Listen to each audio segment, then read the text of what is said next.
फिर से लेकर आ चुके हैं आप लोगों के लिए शाम की सभी ताजा और बड़ी खबरें। एक एक कर कर आपको सारी खबरों की जानकारी देंगे आज देश दुनिया में क्या कुछ हो रहा है। दरअसल दोस्तों सबसे पहली जो बिग ब्रेकिंग निकल आ रही है, अखिलेश यादव को केंद्र सरकार के ऊपर बड़ा हमला। बोले जब चुनाव हार जाएगी बीजेपी उस वक्त पूछेंगे कि किसकी गर्मी निकली है। इसके बारे में आपको बताएंगे। वहीं पर दोस्तों अगली बिग ब्रेकिंग में हम आपको बताएंगे दोस्तों, किसान नेता राकेश टिकैत सरकार पर भड़के। बोले फिलहाल ये सरकार जिन लोगों को मुट्ठी भर किसान कह रही है वो ही किसान इस सरकार को सत्ता में हराने का काम करेगा। इसके बारे में आपको बताएंगे। वहीं पर दोस्तों बेंगलुरु और कई जगहों में धारा 144 लागू। दरअसल कई छात्राएं दोस्तों हिजाब न पहनने पर परीक्षाएं ही छोड़ रही हैं। इसके बारे में आपको बताएंगे। वहीं पर दोस्तों असदुद्दीन ओवैसी पर गोली चलाने वाले परिवार से मिलने पहुंचा भाजपा का नेता। इसके बारे में भी आपको बताएंगे। वहीं पर दोस्तों लाल किले पर जी झंडा फहराने वाले दीप सिद्धू के आज बहुत ही दुखद सड़क हादसे में मौत हो गई है। जिसके बारे में भी आपको बताएंगे। वहीं पर दोस्तों अगली बिग ब्रेकिंग में हम आपको बताएंगे दोस्तों, जी दरअसल आपको बता दें राहुल गांधी का केंद्र सरकार के ऊपर बड़ा हमला। बोले जो लोग किसानों को कुचल रहे हैं वो आराम से बाहर घूम रहे हैं, ये है मोदी जी का नया भारत। इसके बारे में भी आपको बताएंगे। वहीं पर दोस्तों अगली बिग ब्रेकिंग में हम आपको बताएंगे दोस्तों, जी दरअसल आपको बता दें सीएम चन्नी का केजरीवाल के ऊपर बड़ा हमला। बोले आपके नेता आतंकवादियों के घर मिलते लेकिन हमारे नेता नहीं मिलेंगे। इसके बारे में भी आपको बताएंगे। वहीं पर दोस्तों अगली बिग ब्रेकिंग में हम आपको बताएंगे संजय रावत का मोदी सरकार को चेतावनी। बोले फिलहाल शिवसेना से गलत पंगा ले लिया। इसके बारे में भी आपको बताएंगे। वहीं पर अगली बिग ब्रेकिंग में हम आपको बताएंगे। जी दरअसल आपको बता दें लालू प्रसाद यादव को जल्द ही 21 फरवरी को दोस्तों सुनाई जाएगी सजा। तेजस्वी यादव बोले पिता हमारे बेकसूर है, उनको इंसाफ दिलाकर रहेंगे हाई कोर्ट से। इसके बारे में भी आपको बताएंगे। वहीं पर दोस्तों अगली बिग ब्रेकिंग में हम आपको बताएंगे। जी दरअसल आपको बता दोस्तों अब LIC के खिलाफ IPO ला रही है सरकार LIC के खिलाफ, जिसको लेकर अब दोस्तों आपको बता दें 28 और 29 मार्च को जो लोग प्रदर्शन करेंगे, जितने भी कर्मचारी मजदूर हैं वो सब लोग इसके खिलाफ। इसके बारे में भी आपको बताएंगे। वहीं पर दोस्तों सुधीर चौधरी रोने लगा, बीजेपी की हार देखकर दोस्तों दर्द जैसे शब्दों का यूज करने लगा। बोला पहले चरण में बीजेपी को बहुत दर्द मिला, दूसरे चरण में उससे भी ज्यादा दर्द मिला है। इसके बारे में भी आपको बताएंगे। तो सारी खबरें दोस्तों फटाफट अंदाज में सुनाएंगे एक एक कर कर। फिलहाल खैर चलिए बढ़ते हैं सबसे पहली और सबसे बड़ी खबर की ओर। दरअसल दोस्तों आपको बता दें एक बार फिर से राहुल गांधी का केंद्र सरकार के ऊपर बड़ा हमला।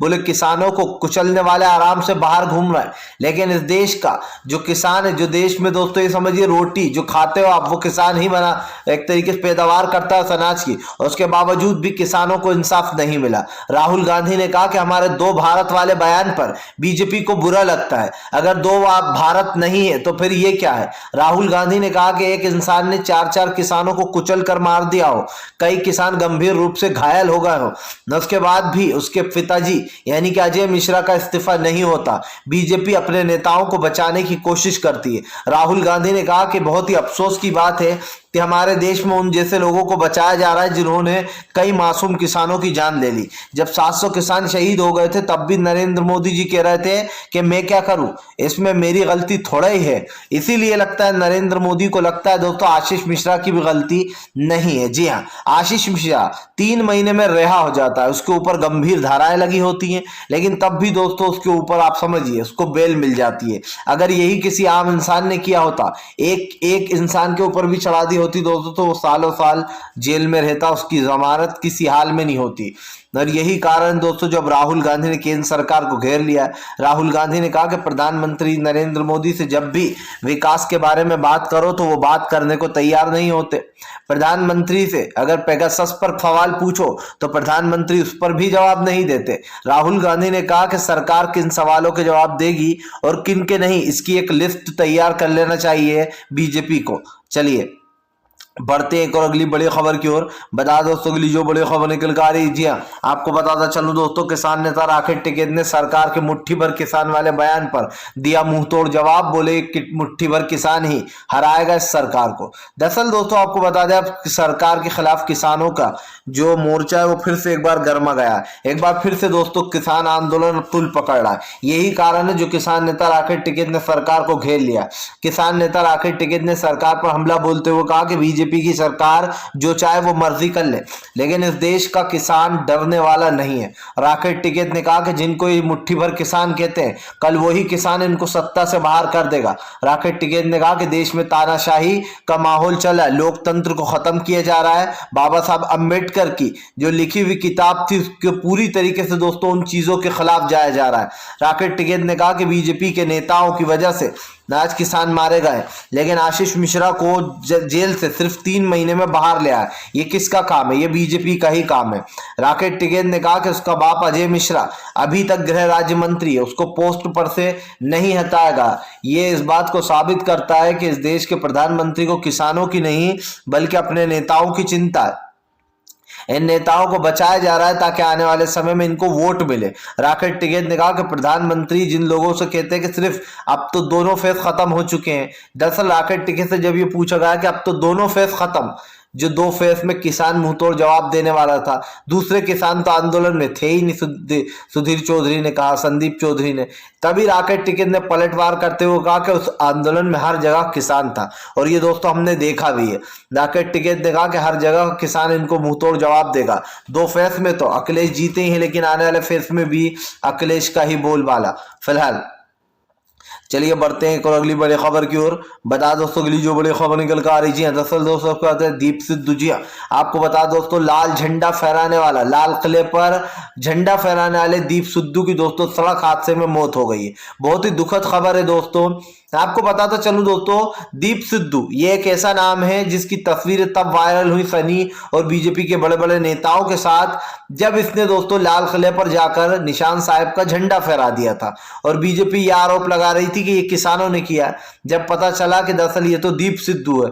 उन्हीं दीप सिद्धू की दोस्तों आपको बताता चलूं सड़क हादसे में मौत हो गई है जी हाँ, जिसके बाद लोगों ने उनके ऊपर काफी दुख व्यक्त किया है। ये दोस्तों राजनीति के साथ साथ पंजाबी एक एक्टर भी थे, पंजाब के एक एक्टर थे, और अब दीप सिद्धू की इस तरीके से सड़क हादसे की मौत ये लोगों को शॉक कर चली गई है। चलिए बढ़ते हैं एक और अगली बड़ी खबर की ओर। बता दोस्तों अगली जो बड़ी खबर निकल कर आ रही है, दरअसल दोस्तों आपको पता है संजय रावत ने मोदी सरकार को घेरा, दे डाली चेतावनी। संजय रावत के समर्थन में हजार लाखों लोग उतरे सड़कों पर। जी दरअसल दोस्तों शिवसेना को लगातार बीजेपी महाराष्ट्र सरकार को गिराने की कोशिश कर रही है। अब शिवसेना ने बीजेपी को मुंहतोड़ जवाब दिया है। आपको बता दूं संजय रावत का कहना है कि बीजेपी ने पूरा महाराष्ट्र पूरी शिवसेना से पंगा लिया है। बीजेपी के जिस तरीके से ईडी हमारे ऊपर काम कर रही है, ऐसा लग रहा है कि मिडिल क्लास लोगों के ऊपर ही ईडी को लगा दिया गया है। संजय रावत ने कहा कि बस दिन भर ईडी का एक ही काम है, विपक्ष के घर पर इर्द गिर्द मंडराना और इनके ऊपर झूठी कार्रवाइयां करना।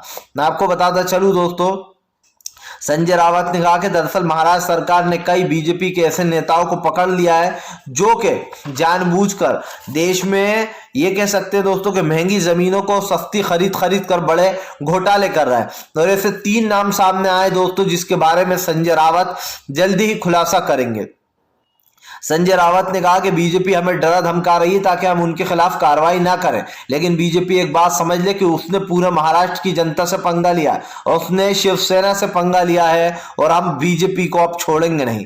संजय रावत ने कहा कि उन सबकी पोल खोलूंगा 2 दिन बाद जिन लोगों ने महंगी जमीनों को सस्ते में खरीद लिया, जैसा अयोध्या राम मंदिर में हुआ था दोस्तों, वैसा ही बड़ा घोटाला महाराष्ट्र में किया गया है। और इसमें दोस्तों बीजेपी नेताओं, कई बड़े नेताओं के नाम हैं जिन लोगों ने जमीन का घोटाला फ्रॉड किया है। आप भी समझते हैं दोस्तों ऐसे बड़े बड़े फ्रॉड जो कि अब तक खुले नहीं है, वो बीजेपी की सत्ता जाने के बाद ही खुलेंगे।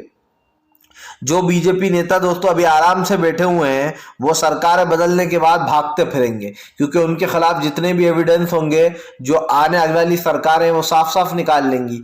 चलिए खैर चलिए हम बढ़ते हैं दोस्तों एक और अगली बिग ब्रेकिंग की तरफ।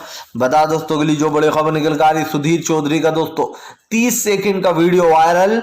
जी है दोस्तों, डीएनए में रोने लगा। दरअसल दोस्तों सुधीर चौधरी एक शो पेश करता है अपने चैनल पर जिसका नाम है डीएनए। अब दोस्तों इस शो के दौरान सुधीर चौधरी का जो प्यार था बीजेपी के लिए, या फिर यूं कहते हैं कि बीजेपी के लिए जो सुधीर चौधरी की चिंता थी वो बाहर आ गई। जो सुधीर चौधरी के अंदर चल रहा है कि अगर बीजेपी हार गई जगह जगह से तो मेरा क्या होगा, मैंने तो खूब विपक्ष पार्टियों की बुराई करी है, सत्ता बदलने के बाद तो हमारा भी नंबर आएगा। अब यही बात दोस्तों सारे गोदी पत्रकारों को खाए जा रही है, क्योंकि ये आप भी समझते हैं दोस्तों कि उत्तर प्रदेश का जो रास्ता है वो लोकसभा चुनाव की तरफ इशारा करता है, जाता है। यानी कि 2022 का जो चुनाव है दोस्तों वो 2024 की तरफ इशारा कर रहा है। यहां पर दो चीजें हैं दोस्तों। सुधीर चौधरी क्या बोलते हैं सुनिए। सुधीर चौधरी कहते हैं कि भारतीय जनता पार्टी के लिए पहले फेज का चुनाव बहुत ही दर्दनाक रहा, दूसरे फेज का चुनाव भी बीजेपी के लिए बहुत ही तकलीफ नुमा रहा